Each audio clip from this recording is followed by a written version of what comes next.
आइए आपको सुनाते हैं मुंशी प्रेमचंद की कहानी ज्योति। विधवा हो जाने के बाद बूटी का स्वभाव बहुत कटु हो गया था। जब बहुत जी जलता तो अपने मृत पति को कोसती, आप तो सिधार गए, मेरे लिए यह जंजाल छोड़ गए। जब इतनी जल्दी जाना था तो ब्याह न जाने किस लिए किया। घर में भूनी भांग नहीं, चले थे ब्याह करने। वह चाहती तो दूसरी सगाई कर लेती। अहीरों में इसका रिवाज है, देखने सुनने में भी बुरी न थी। दो एक आदमी तैयार भी थे, लेकिन बूटी पतिव्रता कहलाने के मोह को छोड़ न सकी और यह सारा क्रोध उतरता था बड़े लड़के मोहन पर, जो अब 16 साल का था। सोहन अभी छोटा था और मैना लड़की थी। ये दोनों अभी किसी लायक न थे। अगर यह तीनों ना होते तो बूटी को क्यों इतना कष्ट होता। जिसका थोड़ा सा काम कर देती वही रोटी कपड़ा दे देता, जब चाहती किसी के सिर बैठ जाती। अब अगर वह कहीं बैठ जाए तो लोग यही कहेंगे कि 3-3 बच्चों के होते इसे यह क्या सूझी। मोहन भरसक उसका भार हल्का करने की चेष्टा करता। गायों भैंसों की सानी पानी दोहना मथना यह सब कर लेता, लेकिन बूटी का मुंह सीधा ना होता था। वह रोज़ एक न एक खुचर निकालती रहती और मोहन ने भी उसकी घुड़कियों की परवाह करना छोड़ दिया था। पति उसके सिर गृहस्थी का यह भार पटक कर क्यों चला गया, उसे यही गिला था। बेचारी का सर्वनाश ही कर दिया। न खाने का सुख मिला, न पहनने ओढ़ने का, न और किसी बात का। इस घर में क्या आई, मानो भट्टी में पड़ गई। उसकी वैधव्य साधना और अतृप्त भोग लालसा में सदैव द्वंद्व सा मचा रहता था और उसकी जलन में उसके हृदय की सारी मृदता जलकर भस्म हो गई थी। पति के पीछे और कुछ नहीं तो बूटी के पास 4-5 सौ के गहने थे, लेकिन एक एक करके सब उसके हाथ से निकल गए। उसी मोहल्ले में उसकी बिरादरी में कितनी ही औरतें थीं जो उससे जेठी होने पर भी गहने झमकाकर, आंखों में काजल लगाकर, मांग में सिंदूर की मोटी सी रेखा डालकर मानो उसे जलाया करती थीं। इसलिए अब उनमें से कोई विधवा हो जाती तो बूटी को खुशी होती और यह सारी जलन वह लड़कों पर निकालती, विशेषकर मोहन पर। वह शायद सारे संसार की स्त्रियों को अपने ही रूप में देखना चाहती थी। कुत्सा में उसे विशेष आनंद मिलता था। उसकी वंचित लालसा जल न पाकर ओस चाट लेने में ही संतुष्ट होती थी। फिर यह कैसे संभव था कि वह मोहन के विषय में कुछ सुने और पेट में डाल ले। ज्यों ही मोहन संध्या समय दूध बेचकर घर आया, बूटी ने कहा, देखती हूँ तू अब सांड बनने पर उतारू हो गया है। मोहन ने प्रश्न के भाव से देखा, कैसा सांड, बात क्या है? तू रुपया से छिप छिप कर नहीं हंसता बोलता, उस पर कहता है कैसा सांड? तुझे लाज भी नहीं आती? घर में पैसे पैसे की तंगी है और वहाँ उसके लिए पान लाए जाते हैं, कपड़े रंगाए जाते हैं। मोहन ने विद्रोह का भाव धारण किया। अगर उसने मुझसे 4 पैसे के पान मांगे तो क्या करता? कहता कि पैसे दे तो लाऊंगा। अपनी धोती रंगने को दी, उससे रंगाई मांगता। मोहल्ले में तू ही है धन्ना सेठ, और किसी से उसने क्यों ना कहा? या वह जाने, मैं क्या बताऊं? तुझे अब छैला बनने की सूझती है। घर में भी कभी 1 पैसे का पान लाया?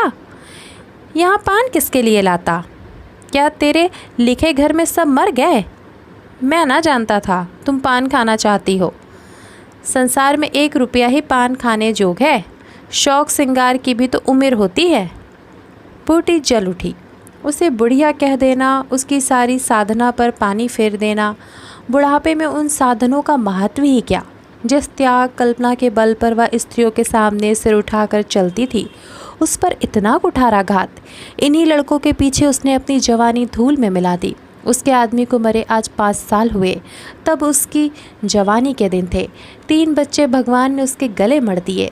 नहीं, अभी वह है ही कितने दिन की। चाहती तो आज वह भी ओठ लाल किए, पाँव में महावर लगाए, अनवट बिछुए पहने मटकती फिरती। यह सब कुछ उसने इन लड़कों के कारण त्याग दिया और आज मोहन उसे बुढ़िया कहता है। रुपया उसके सामने खड़ी कर दी जाए तो चूहिया सी लगे, फिर भी वह जवान है और बूटी बुढ़िया है। बोली, हाँ और क्या, मेरे लिए तो फटे चीथड़े पहनने के दिन हैं। जब तेरा बाप मरा तो मैं रुपया से 2 ही 4 साल बड़ी थी। उस वक्त कोई घर लेती तो तुम लोगों का कहीं पता ना लगता, गली गली भीख मांगते फिरते। लेकिन मैं कह देती हूँ, अगर तू फिर उससे बोला तो या तो तू ही घर में रहेगा या मैं ही रहूँगी। मोहन ने डरते डरते कहा, मैं उसे बात दे चुका हूँ अम्मा। कैसी बात? सगाई की। अगर रुपया मेरे घर में आई तो झाड़ू मार कर निकाल दूंगी। यह सब उसकी माँ की काया है। वह कुटनी मेरे लड़के को मुझसे छीनना ले चाहती है। उससे इतना भी नहीं देखा जाता। चाहती है कि उसे सौत बनाकर छाती पर बैठा दे। मोहन ने व्यथित कंठ में कहा, अम्मा ईश्वर के लिए चुप रहो। क्यों अपना पानी आप खो रही हो? मैंने तो समझा था 4 दिन में मैना अपने घर चली जाएगी, तुम अकेली पड़ जाओगी, इसलिए उसे लाने की बात सोच रहा था। अगर तुम्हें बुरा लगता है तो जाने दो। तू आज से यही आंगन में सोया कर और गाय भैंसें बाहर पड़ी रहेंगी। पड़ी रहने दे, कोई डाका नहीं पड़ा जाता। मुझ पर तुझे इतना संदेह है? हाँ, तो मैं यहाँ न सोऊंगा, तो निकल जा घर से। हाँ, तेरी यही इच्छा है तो निकल जाऊंगा। मैना ने भोजन पकाया। मोहन ने कहा, मुझे भूख नहीं है। बूटी उसे मनाने न आई। मोहन का युवक हृदय माता के इस कठोर शासन को किसी तरह स्वीकार नहीं कर सकता। उसका घर है, ले ले, अपने लिए वह कोई दूसरा ठिकाना ढूंढ निकालेगा। रुपया ने उसके रूखे जीवन में एक स्निग्धता भर दी थी। जब वह एक अव्यक्त कामना से चंचल हो रहा था, जीवन कुछ सूना सूना लगता था। रुपया ने नव वसंत की भांति आकर उसे पल्लवित कर दिया। मोहन को जीवन में एक मीठा स्वाद मिलने लगा। कोई काम करना होता पर ध्यान रुपया की ओर लगा रहता। सोचता, उसे क्या दे दे कि वह प्रसन्न हो जाए। अब वह कौन मुँह लेकर उसके पास जाएगा? क्या कहेगा उससे कि अम्मा ने मुझे तो उससे मिलने को मना किया है? अभी कल ही तो बरगद के नीचे दोनों में कैसी कैसी बातें हुई थी। मोहन ने कहा था, रूपा तुम इतनी सुंदर हो, तुम्हारे 100 गाहक निकल आएंगे। मेरे घर में तुम्हारे लिए क्या रखा है? इस पर रुपया ने जो जवाब दिया था वह तो संगीत की तरह अब भी उसके प्राण में बसा हुआ था। मैं तो तुमको चाहती हूँ मोहन, अकेले तुमको। परगने के चौधरी हो जाओ तब भी मोहन हो, मजूरी करो तब भी मोहन हो। उसी रुपया से आज वह जाकर कहे कि मुझे अब तुमसे कोई सरोकार नहीं। नहीं नहीं, यह नहीं हो सकता। उसे घर की परवाह नहीं है। वह रुपनिया के साथ माँ से अलग रहेगा। इस जगह ना सही, किसी दूसरे मोहल्ले में सही। इस वक्त भी रुपया उसकी राह देख रही होगी। कैसे अच्छे बीड़े लगाती है। कहीं अम्मा सुन पावे कि वह रात को रुपया के दौर पर गया था तो परान ही दे दे परान। अपने भाग तो नहीं बखानती कि ऐसी देवी बहू मिल जाती है। न जाने क्यों रुपया से इतना चिढ़ती है। वह ज़रा पान खा लेती है, ज़रा साड़ी रंग कर पहनती है, बस यही तो। चूड़ियों की झनकार सुनाई दी। रुपया आ रही है। हाँ, वही है। रुपया उसके सिराहने आकर बोली, सो गए क्या मोहन? घड़ी भर से तुम्हारी राह देख रही हूँ, आए क्यों नहीं? मोहन नींद का मक्कार किए पड़ा रहा। रुपया ने उसका सिर हिलाकर फिर कहा, क्या सो गए मोहन? उन कोमल उंगलियों के स्पर्श में क्या सिद्धि थी, कौन जाने। मोहन की सारी आत्मा उन्मुक्त हो उठी। उसके प्राण मानो बाहर निकलकर रुपया के चरणों में समर्पित हो जाने के लिए उछल पड़े। देवी वरदान के लिए सामने खड़ी है। सारा विश्व जैसे नाच रहा है। उसे मालूम हुआ जैसे उसका शरीर लुप्त हो गया है। केवल वह एक मधुर स्वर की भांति विश्व की गोद में चिपटा हुआ उसके साथ नृत्य कर रहा है। रुपया ने कहा, अभी से सो गए क्या जी? मोहन बोला, हाँ, ज़रा नींद आ गई थी रूपा। तुम इस वक्त क्या करने आई? कहीं अम्मा देख ले तो मुझे मार ही डाले। तुम आज आए क्यों नहीं? आज अम्मा से लड़ाई हो गई। क्या कहती थी? कहती थी रुपया से बोलेगा तो मैं परान दे दूँगी। तुमने पूछा नहीं रुपया से क्यों चिढ़ती हो? अब उनकी बात क्या कहूँ रूपा, वह किसी का खाना पहनना नहीं देख सकती। अब मुझे तुमसे दूर रहना पड़ेगा। मेरा जी तो ना मानेगा। ऐसी बात करोगी तो मैं तुम्हें लेकर भाग जाऊँगा। तुम मेरे पास एक बार रोज़ आया करो बस, और मैं कुछ नहीं चाहती। और जो अम्मा बिगड़ेगी तो मैं समझ गई, तुम मुझे प्यार नहीं करते। मेरा बस होता तो तुमको अपने परान में रख लेता। इसी समय घर के किवाड़ खटके। रुपया भाग गई। मोहन दूसरे दिन सोकर उठा तो उसके हृदय में आनंद का सागर सा भरा हुआ था। वह सोहन को बराबर डांटता रहता। सोहन आलसी था, घर के काम धंधे में जीना लगाता था। मोहन को देखते ही वह साबुन छिपाकर भाग जाने का अवसर खोजने लगा। मोहन ने मुस्कुराकर कहा, धोती बहुत मैली हो गई सोहन, धोबी को क्यों नहीं देते? सोहन के इन शब्दों में स्नेह की गंध आई। धोबिन पैसे मांगती है। तो पैसे अम्मा से क्यों नहीं मांग लेते? अम्मा कौन पैसे दिए देती है, तो मुझसे ले लो। यह कहकर उसने एक इकन्नी उसकी ओर फेंक दी। सोहन प्रसन्न हो गया। भाई और माता दोनों ही उसे धिक्कारते रहते थे। बहुत दिनों बाद आज उसे स्नेह की मधुरता का स्वाद मिला। इकन्नी उठा ली और धोती को वहीं छोड़कर गाय को खोलकर ले चल। मोहन ने कहा, रहने दो, मैं इसे लिए जाता हूँ। सोहन ने पघिया मोहन को देकर फिर पूछा, तुम्हारे लिए चिलम रख लाऊं? जीवन में आज पहली बार सोहन ने भाई के प्रति ऐसा सद्भाव प्रकट किया था। इसमें क्या रहस्य है, यह मोहन की समझ में नहीं आया। बोला, आग हो तो रखाओ। मैना सिर के बाल खेले आंगन में बैठी घरौंदा बना रही थी। मोहन को देखते उसने घरौंदा बिगाड़ दिया और अंचल से बाल छिपाकर रसोई घर में बर्तन उठाने चली। मोहन ने पूछा, क्या खेल रही थी मैना? मैना डरी हुई बोली, कुछ नहीं, कुछ नहीं। तू तो बहुत अच्छे घरौंदे बनाती है, ज़रा बना देखूं। मैना का रुआ सा चेहरा खिल उठा। प्रेम के शब्द में कितना जादू है। मुंह से निकलते ही जैसे सुगंध फैल गई। जिसने सुना उसका हृदय खिल उठा। जहाँ भय था वहाँ विश्वास चमक उठा। जहाँ कटुता थी वहाँ अपनापा छलक पड़ा। चारों ओर चेतनता दौड़ गई। कहीं आलस्य नहीं, कहीं खिन्नता नहीं। मोहन का हृदय आज प्रेम से भरा हुआ है। उसमें सुगंध का विकर्षण हो रहा है। मैना घरौंदा बनाने बैठ गई। मोहन ने उसके उलझे हुए बालों को सुलझाते हुए कहा, तेरी गुड़िया का ब्याह कब होगा मैना? नेवता दे, कुछ मिठाई खाने को मिले। मैना का मन आकाश में उड़ने लगा। जब भैया पानी मांगे तो वह लोटे को राख से खूब चमाचम करके पानी ले आएगी। अम्मा पैसे नहीं देती। गुड्डा तो ठीक हो गया, टीका कैसे भेजूं? कितने पैसे लेगी? 1 पैसे के बतासे लूँगी और 1 पैसे का रंग। जोड़े तो रंगे जाएंगे कि नहीं? तो 2 पैसे में तेरा काम चल जाएगा। हाँ, 2 पैसे दे दो भैया, तो मेरी गुड़िया का ब्याह धूमधाम से हो जाए। मोहन ने 2 पैसे हाथ में लेकर मैना को दिखाए। मैना लपकी। मोहन ने हाथ ऊपर उठाया। मैना ने हाथ पकड़कर नीचे खींचना शुरू किया। मोहन ने उसे गोद में उठा लिया। मैना ने पैसे ले लिए और नीचे उतरकर नाचने लगी। फिर अपनी सहेलियों को विवाह का नेवता देने के लिए भागी। उसी वक्त बूटी गोबर का झावा लिए आ पहुंची। मोहन को खड़े देखकर कठोर स्वर में बोली, अभी तक मटर गश्ती हो रही है, भैंस कब दूही जाएगी? आज बूटी को मोहन ने विद्रोह भरा जवाब न दिया, जैसे उसके मन में माधुर्य का कोई सोता सा खुल गया हो। माता को गोबर का बोझ लिए देखकर उसने झावा उसके सिर से उतार लिया। बूटी ने कहा, रहने दे, जाकर भैंस दूँ, मैं तो गोबर लिए जाती हूँ। तुम इतना भारी बोझ क्यों उठा लेती हो? मुझे क्यों नहीं बुझला लेती? माता के हृदय वात्सल्य से गदगद हो उठा। तू जा, अपना काम देख, मेरे पीछे क्यों पड़ता है? गोबर निकालने का काम मेरा है, और दूध कौन दुहेगा? वह भी मैं ही करूँगा। तो इतना बड़ा जोधा है कि सारे काम कर लेगा? जितना कहता हूँ उतना कर लूँगा। तो मैं क्या करूँगी? तुम लड़कों से काम लो, जो तुम्हारा धर्म है। मेरी सुनता है कोई? आज मोहन बाजार से दूध पहुँचा कर लौटा तो पान, कत्था, सुपारी, एक छोटा सा पानदान और छोटी सी मिठाई लाया। बूटी बिगड़ कर बोली, आज पैसे कहीं फालतू मिल गए थे क्या? इस तरह उड़ावेगा तो दिन का निबाह कैसे होगा? मैंने तो 1 पैसा भी नहीं उड़ाया अम्मा। पहले मैं समझता था तुम पान खाते ही नहीं, तो अब मैं पान खाऊंगी?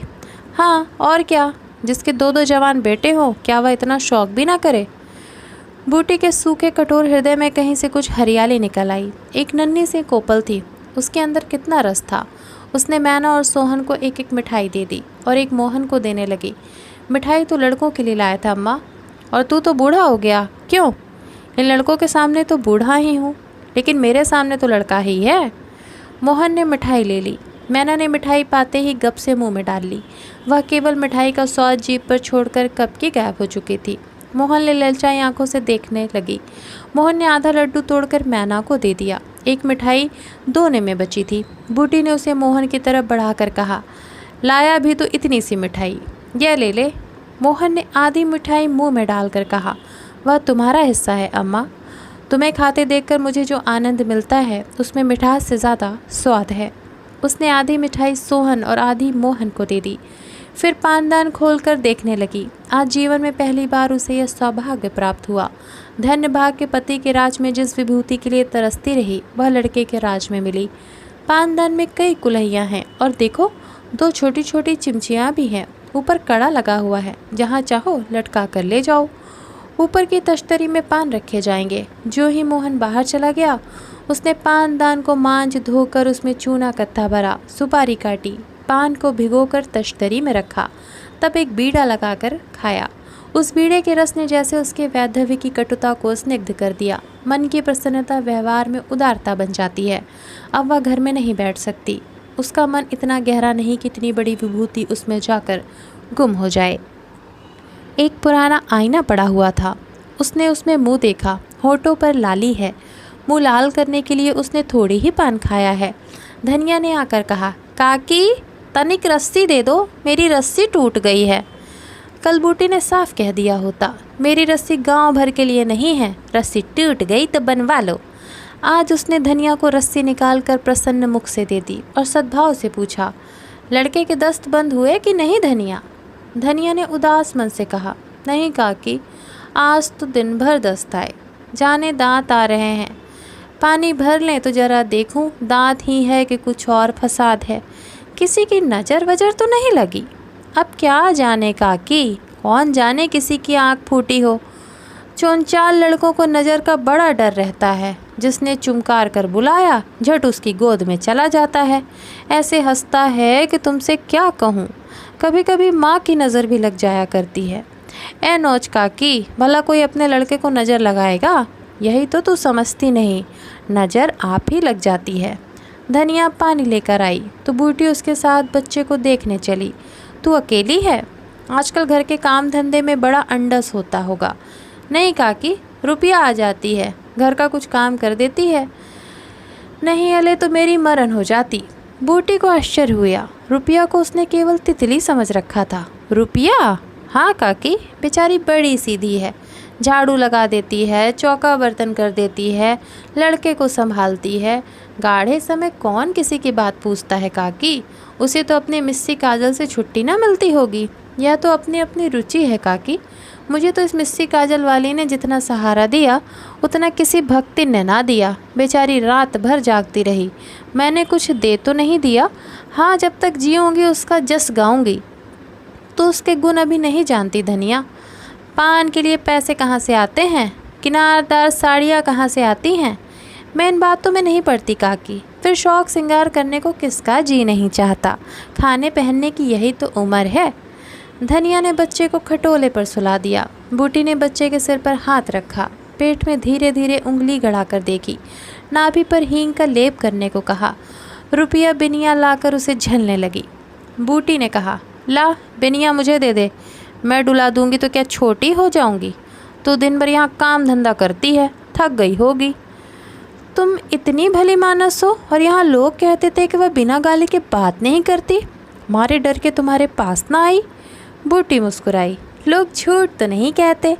मैं आंखों की देखी मानूं कि कानों की सुनी। कह तो दी होगी। दूसरी लड़की होती तो मेरी ओर मुंह फेर लेती, मुझे जलाती, मुझसे ऐंठती। इसे तो जैसे कुछ मालूम ही ना हो सकता है कि मोहन ने इससे कुछ कहा ही ना हो। हाँ, यही बात है। आज रुपया बूटी को बड़ी सुंदर लगी। ठीक तो है, अभी शौक श्रृंगार ना करेगी तो कब करेगी? शौक श्रृंगार इसीलिए बुरा लगता है कि ऐसे आदमी अपने भोग विलास में मस्त रहते हैं। किसी के घर में आग लग जाए उनसे मतलब नहीं। उनका काम तो खाली दूसरों को रिझाना है। जैसे अपने रूप की दुकान सजाए राह चलतों को बुलाती हूँ कि जरा इस दुकान की सैर भी करते जाइए। ऐसे उपकारी प्राणियों का श्रृंगार बुरा नहीं लगता, नहीं बल्कि और अच्छा लगता है।